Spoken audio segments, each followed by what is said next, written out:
Bonsoir et bienvenue dans cette nouvelle édition de l'émission Agir ensemble. Cette semaine, il sera question du rôle et de la responsabilité des ONG dans notre société. Notre invité, c'est M. Dana Schengen, qui est le vice-président de EDIX Epilepsy Group. M. Schengen, bonsoir. Bonsoir, Josian. Bonsoir aussi les téléspectateurs et les auditeurs qui suivent l'émission. Schengen, merci d'avoir accepté l'invitation pour cette émission-là, une émission tellement importante. Agir ensemble, c'est une émission qui met en lumière, en valeur, les ONG et aussi les travailleurs sociaux dans le pays. Alors, la première question, nous avons envie de comprendre aujourd'hui, dans nos sociétés, les ONG ont un rôle et une responsabilité bien importante. Alors, est-ce qu'il nous explique ça, Mandimoun? En effet. Au fait, c'est un acteur principal de la société civile dans la société. Et c'est un rôle très, très important dans la société. Et je peux opérer dans plusieurs domaines. Dans l'environnement, dans le social, la santé, l'éducation, droits humains, entre autres. Donc, si vous avez élaboré un petit peu dans ces différents secteurs-là, c'est important pour connaître qui cette organisation peut faire. En effet, cette organisation peut travailler. Je suis aussi le porte-parole des citoyens, le porte-parole de la communauté vulnérable, et je travaille en complémentarité avec les décideurs politiques, dans le sens que nous, décideurs politiques, amènent des policies, amènent la loi, amènent la régulation, et je, par rapport avec le développement préconisé, je amène un manquement qui est dans la société pour amener l'équilibre, pour permettre une meilleure inclusion de ces personnes vulnérables. Et ça, c'est un rôle très, très important. Si on retire ça pour un vide, alors on trouve surtout ces personnes vulnérables qui peuvent très, très affecter. Oui. Et là, je suis capable de faire mention de l'organisation, qui a un rôle très crucial. Hein? Par exemple, dans l'environnement, nous avons par exemple EcoSud, qui peut faire un grand travail, et je paye pour protéger la biodiversité, sensibilisation du public, avec un enjeu écologique, et aussi par rapport avec le développement, parce que nous parler, nous pouvons évoluer, mais avec le développement, comme si ce tout-ci, je t'amène ça petit équilibre-là. Bon, tiens, pas tout ça, ou bon, si nous pouvons faire ça autrement. Et ça, c'est très, très important. Et quand nous sommes maintenant, par exemple, dans le social, nous avons une organisation qui lutte contre la pauvreté, parce qu'avec l'évolution, encore une fois, avec les problèmes de la société, nous avons quand même une catégorie de personnes qui peuvent souffrir avec la pauvreté. Et là, donc, ça m'a l'organisation-là. Je t'amène l'encadrement de ces personnes. Je t'amène, je te fais aussi l'advocacy pour ces personnes-là, pour que je gagne un meilleur encadrement. Et ajoute avec ça développement durable là pour que personne paraisse derrière. Nous guettons par exemple dans l'éducation et la formation, là encore une fois, nous avons l'organisation qui fait la formation et l'encadrement de bonnes personnes qui sont par exemple dans des régions très vulnérables. Et dans le support du gouvernement, c'est vrai, avec bonne Science School et bizarre maintenant, bonne organisation pour capable amener ces personnes-là et derrière l'éducation qu'ils peuvent faire par le ministère, par l'autorité, mais nous avons une organisation maintenant qui vient encadrer ceux pour se rester connectés. Et ça, ce petit travail par lui-même, lui aide pour qu'il évite un grand problème social qui va arriver après. Donc, ça, c'est un petit touche-là très, très important.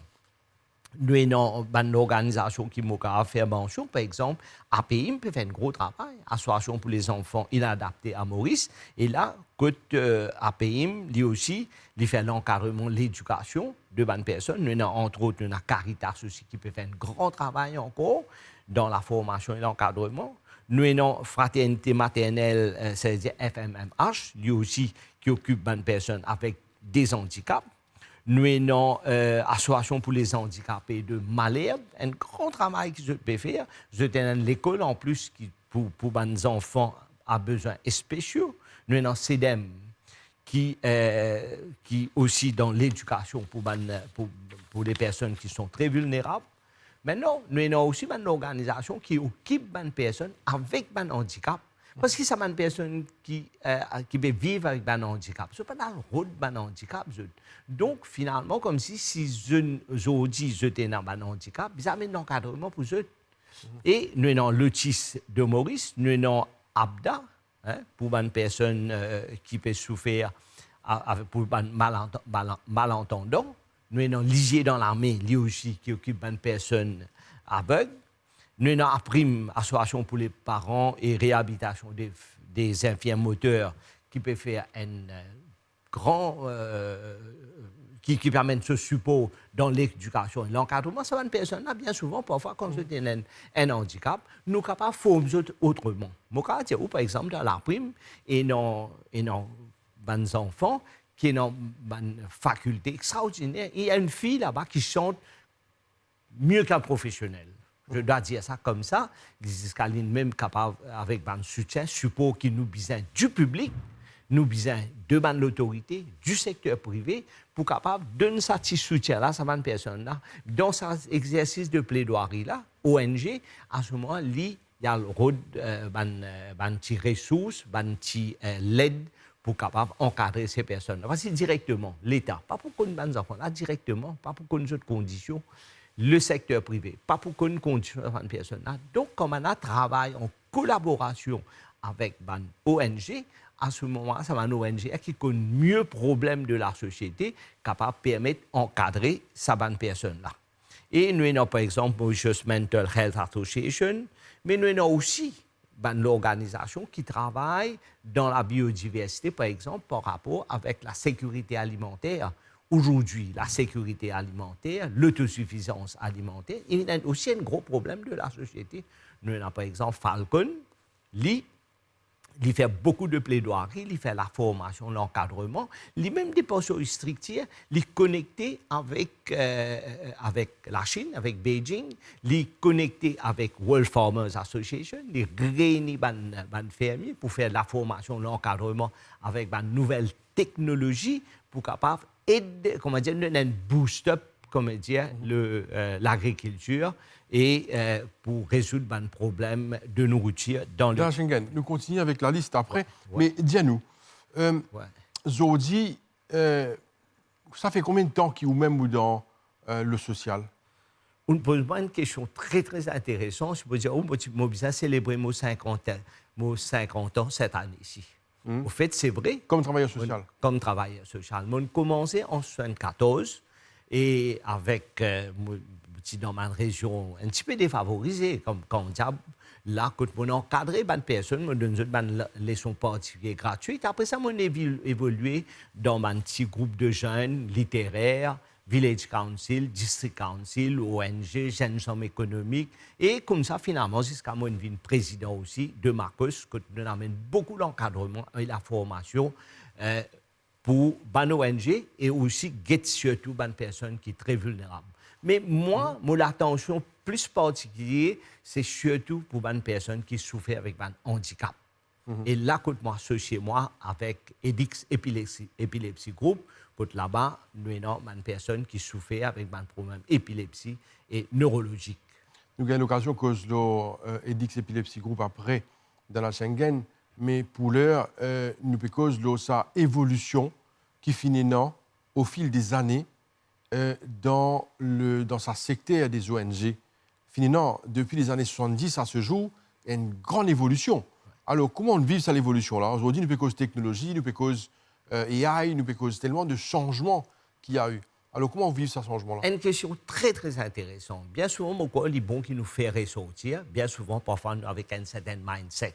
Mon cas, autrefois, nous peux cause fungus, bongos. C'est-à-dire, une family-oriented organisation ou business-oriented organisation. C'était ça dans les années 70. Une personne qui forme l'organisation avec l'intérêt, dans le sens qui, pour servir ça comme un tremplin pour l'intérêt personnel. Mais il y a peut-être quelques organisations qui sont là, comme Caritas, tout ça, qui sont là depuis bien longtemps. Mais il y a beaucoup de l'organisation. Quand la société, il y a un manque de confiance. Et cette question-là, il amène moi aujourd'hui pour faire bien le point. Dans le sens qu'aujourd'hui, dans une ONG, où il y a surtout une personne qui peut souffrir du problème.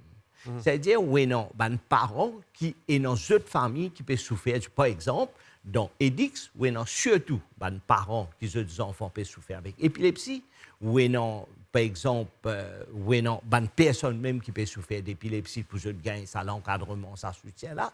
Et ça, nous guette par exemple, dans les autres organisations qui occupent la drogue, où il y a des parents qui ont des enfants qui sont affectés avec la drogue, ou il y a des parents qui, dans l'organisation, qui sont des enfants ou des familles affectées avec des handicaps, on trouve beaucoup plus de personnes-là. Par exemple, si on a un problème de l'environnement, bien souvent, comment dire, quand on trouve un problème environnemental qui a affecté certaines personnes, ces personnes-là sont pas chez eux avec l'organisation pour faire la force, pour faire la plaidoirie. Et ça, maintenant, ça veut dire ça si ça structure d'ONG là, ils sont ils n'est plus avant, ils n'est plus opéré comme avant, et aujourd'hui, même pour aller des ressources, donc, ou pour besoin et non le professionnalisme, ou besoin monter un projet, et si vous projet viable, et à ce moment-là, automatiquement, vous gagnez l'intérêt des bailleurs de fonds, ou un support gouvernemental aussi aujourd'hui, longtemps, ou tiennant n'importe qui est capable d'aider dans l'organisation. Maintenant, on a une structure de financement, par exemple, NCIF, qui finance l'organisation. Et même NCIF aussi, il a développé, il aide l'organisation dans plusieurs systèmes, c'est-à-dire pour l'administration et aussi pour les projets. Sur les grandes lignes, c'est qui pour aider l'organisation d'abord pour toute l'administration et aussi en termes de financement des projets que je veux faire. Dans la Schengen, dans le passé, vous pensez aux PECOS des années 70-80, à l'époque, les choses étaient différentes parce qu'il y a un travail social probablement pour se déplacer, pour aller aider Bandimoun, pour aller aider Bandimoun qui est vulnérable. C'était un autre système d'opération. Aujourd'hui, les choses ont évolué, les choses ont changé. Nous mettons un coup à l'université pour la formation des travailleurs sociaux. Alors, comment on vit ce changement-là? Bien souvent, nous cause l'intelligence artificielle qui évolue. Nous pas réaliser, mais non aussi l'intelligence émotionnelle. Je crois que l'intelligence émotionnelle, c'est toujours là. C'est-à-dire, où tu gagnes beaucoup de personnes par rapport avec l'émotion, tu peux occuper un problème de personnes. Aujourd'hui, encore plus, c'est qu'avec l'intelligence émotionnelle, il y a une personne qui, dans l'organisation, comme un volontaire pour aider cette personne. Bien, c'est vrai que les affaires ont évolué. Aujourd'hui, nous avons un système plus professionnel, où nous avons une connaissance de thématiques des problèmes pour associer avec une organisation. Donc, le volontariat est là, mais le volontariat professionnel, dans le sens où pour Bizin maintenant, même si Bizin, ça veut dire un encadrement financier ou payer un employé qualifié pour aider sa organisation-là, et ça, c'est encore un autre facteur très, très important pour qu'il soit capable d'aider sa organisation-là, aider sa personne qui est dans le besoin, là, parce que c'est eux qui sont dans l'organisation. Alors, Bizin, c'est l'encadrement professionnel. C'est pour ça que ça soutient financier-là, est très, très important. Et ça soutient de la société-là, est très, très important. Moi, je pense qu'il y a une question de confiance. Il est important de faire confiance avec mon organisation. Et surtout, les jeunes. Les jeunes sont capables d'associer avec mon organisation. Il est intéressant qu'ils soient associés avec mon organisation pour encadrer cette personne-là. Il est vrai que c'était dans la faculté, c'était dans l'intelligence et dans l'intelligence artificielle. Aujourd'hui, avec la digitalisation, il y a beaucoup de choses qui doivent faire sur la recherche, sur l'encadrement et tout. Moi, je invite les jeunes, autant que possible, à associer avec une organisation crédible qui peut travailler, aider cette organisation, parce que cette organisation peut aider la communauté, ceux qui sont dans le besoin, pour capable améliorer les conditions de ces personnes-là dans la société, amener une meilleure inclusivité dans le développement. Dans Schengen, nous PECOS, le rôle et responsabilité de l'ONG dans notre société, surtout sur l'aspect de l'évolution dans ce secteur. Nous parlons maintenant également évaluer le rôle des autorités et le travail de pair qui est là entre les ONG et aussi les autorités. Tout cela, on va voir en seconde partie de notre émission. De retour sur le plateau de l'émission Agir ensemble, notre invité c'est M. Dana Schengen, qui est vice-président de EDIX Epilepsy Group. Dana Schengen, ou vice-président EDIX Epilepsy Group, alors, nous avons envie de comprendre aujourd'hui, quand nous cause épilepsie, nous connaissons dans ce secteur-là aussi, il y a eu beaucoup d'évolutions en termes de prise en charge et aussi en termes médicaux. En effet. EDIX est une organisation volontaire qui donne un encadrement à une personne qui souffre avec épilepsie et des problèmes neurologiques. Nous avons un centre qui trouve à pour lui. Et là, nous travaillons pas seulement avec une personne qui souffre d'épilepsie, mais aussi avec les parents. Parce qu'il est important, quand nous causons épilepsie, c'est une condition neurologique qui, bien souvent, parfois, affecte une personne avec un trouble siseuse, par exemple, c'est capable de tomber. Et ça, capable d'arriver avec n'importe qui. En plus, il est important qu'il me fait ressortir. Aujourd'hui, les capables affecter n'importe qui s'en a. Surtout les jeunes, avec le train de vie, avec le lifestyle, avec, comme nous dit lifestyle, manque de sommeil, avec fast food et avec la digitation, les portables, trop de concentration, ça va affecter. Et d'autre part, avec des personnes aussi, ou par exemple la drogue, etc., etc. Donc, sa pression de la société-là, capable de causer un problème neurologique, un trouble neurologique qui coûte personne là qui va affecter. Donc, nous, au sein de l'organisation, ce que nous faisons, d'abord, nous faisons de la sensibilisation un peu en général. Derrière ça problème neurologique, épilepsie là, il y a tellement de mauvaises interprétations dans le passé, avec, comment dire, parfois, du monde penser, il y a une mauvaise air ou il y a un problème, comment dire, surnaturel. Mais nous n'arrivons à trouver, et nous n'arrivons à prouver aussi qu'il y a un problème médical, il y a un problème neurologique. Ça, maintenant, vous avez fait la société, fait la population comprend. Donc, nous avons fait beaucoup de sensibilisation. Pas assez, mais encore beaucoup à faire. Nous avons fait l'encadrement des personnels, c'est-à-dire que ça m'a personne-là côtoyer, c'est-à-dire dans le système d'éducation, nous avons personnel dans l'éducation, même dans le médical, tout pas comprend ce problème neurologique là. Par exemple, bien souvent, on va associer un problème neurologique avec un problème mental.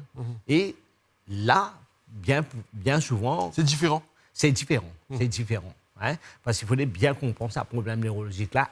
On a une crise, mais il faudrait succéder avec 2 ou 3, là, on est capable d'associer avec... Quand on connaît le nombre aujourd'hui, le nombre de représente presque 1,1 à 1,5% de la population.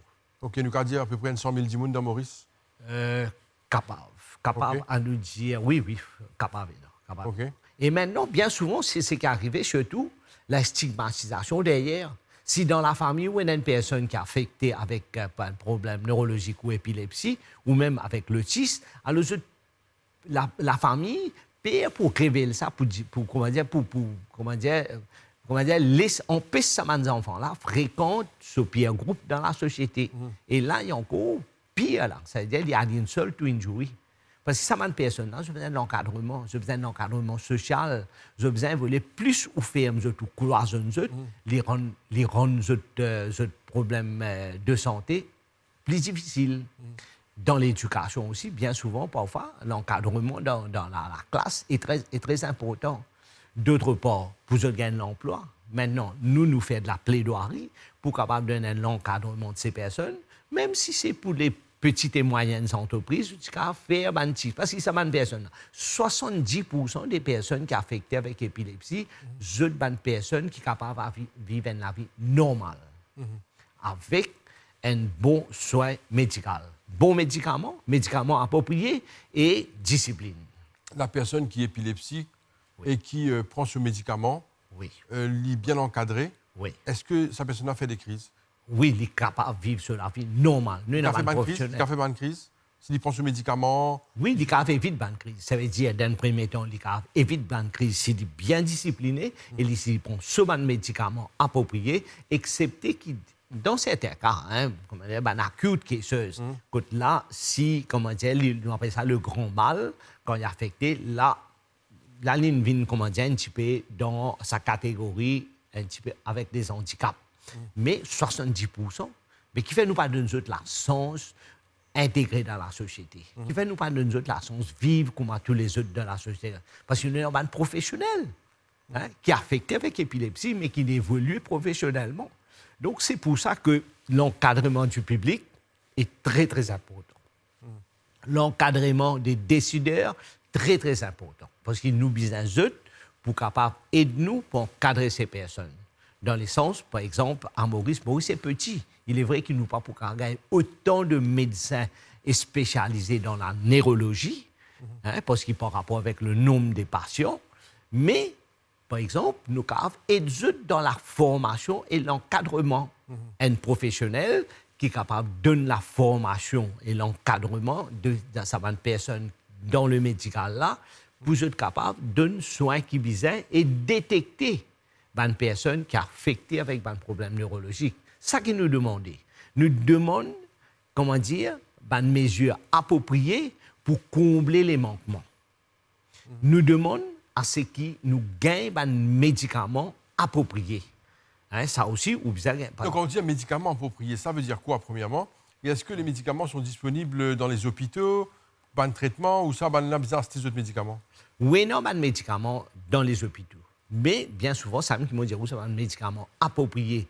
Et là, quand le neurologue les détermine par rapport avec le degré de la maladie, l'ampleur de la personne qui est affectée, à ce moment-là, il décide ce dose. Et bien souvent, il y a un médicament qui nous pas gagné dans le service public. Alors là, Mme Zalrodli dans le privé. Le out-of-pocket dépense qu'il fait pour une personne qui est affectée avec épilepsie, il est vraiment énorme. Parce qu'il connaît, ou bien mettre tout dans la peau de ces personnes, des familles, surtout, là, moi, je fais mention, surtout une maman qui, dans une famille, c'est un enfant qui est affecté d'épilepsie. Une maman qui est même parfois affectée avec un trouble neurologique ou épilepsie. Ça. Mais quand on assise ou côtoyer sa personne-là, là, on pourra nous compte dans quelles difficultés je peux vivre. Et c'est pour ça qu'il me dit que l'encadrement est très important. Que l'encadrement du public est très important. Il faudrait qu'il nous tout penser que si nous sommes dans toute ma faculté, nous corrects, pareil comme moi bien, mais pour mettre moi au service des autres, parce qu'ils me connaissent, cette personne-là, je peux besoin de nous. Je peux besoin de nous pour être eux. À nous et eux. Et là, je me l'appelle encore une fois pour ça, les jeunes-là. Je peux faire un travail vraiment extraordinaire si nous, les jeunes, encadrons un petit peu dans le social et de ces personnes qui sont dans le besoin là, à travers les ONG. Les décideurs aussi, les décideurs. C'est ça la question, là. Nous vous terminons l'émission dans quelques minutes dans la Schengen. Rôle des autorités, des décideurs, en collaboration, ce travail avec les ONG. Alors, quelle est l'importance? Bon, nous avons une structure qui est importante. Et tout ça, une structure-là, a sa raison d'être.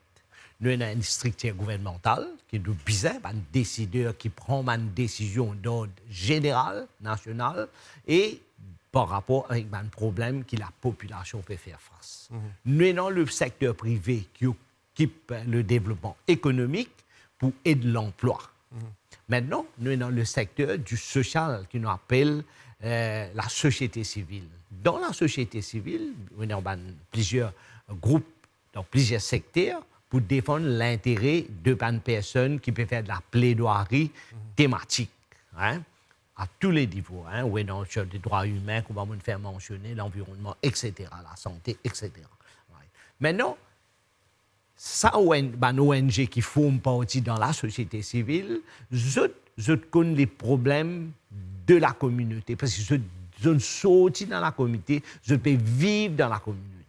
Parce qu'il y a un politicien, quand je fais la politique, je viens à un niveau pour prendre une décision, mais il faudrait qu'il soit connecté avec une ONG. Il ne faudrait pas, nous dans sa barrière entre ONG et politiciens. Il politiciens bien connaissent la réalité des problèmes de la population et ils pour connaître ça mieux à travers une organisation qui est capable de confirmer et justifier avec la population. Hein? Ça, c'est normal. Et la plaidoirie qui ban ONG peut faire, il faudrait qu'il y ait un politicien à l'écoute. Parce que nous ne pouvons pas faire une plaidoirie dans le vide. Il faudrait dans la cause du problème, là où faire une plaidoirie. Par exemple, nous avons par exemple l'OMS, il vient avec un plan qui s'appelle IGAP, Intersectoral Global Action Plan, qui est préconisé pour 10 ans, pour une meilleure intégration de bonnes personnes qui peuvent souffrir avec épilepsie et neurologique. Parce qu'il y a beaucoup de problèmes là, hein, qui sont capables de prévenir, avant gagner, même capables de prévenir. Donc, dans ce métier, il y a de tout là-dedans. Il y a la prévention, le traitement, la sensibilisation, l'intégration de ces personnes dans la société, tout là-dedans. Donc, il faudrait que l'autorité et l'ONG travaillent ensemble. Quand nous faisons cause, par exemple, d'une personne qui peut souffrir d'un handicap. Ces personnes, ce n'est pas parce qu'ils ont un handicap, les autres restent d'un côté. Non. Il faudrait être capable d'intégrer eux, par exemple, avec l'encouragement, par exemple, pour faire petites et moyennes entreprises, et pour l'emploi. Nous avons une politique pour l'emploi. C'est vrai, l'État a une politique pour employer 3% de personnes qui souffrent. Mais il faudrait qu'il y ait un make allowance for it.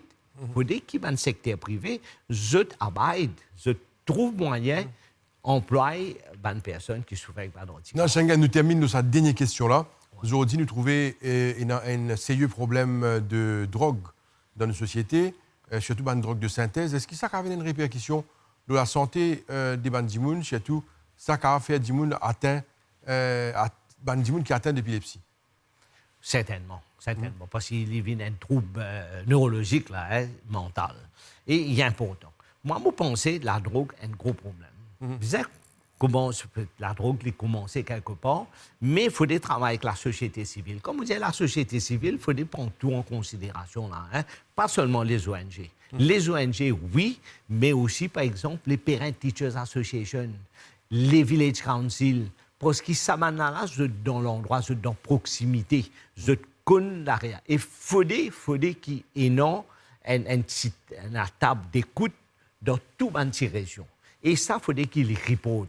Il faudrait que la population puisse réaliser n'importe qui s'en là capable de trouver avec quelqu'un dans la famille qui est connecté avec la drogue. Donc, il y a une responsabilité générale. Il faudrait qu'il nous alerte aujourd'hui une institution qui peut occuper surtout la drogue. Il faudrait que la communication est très, très importante.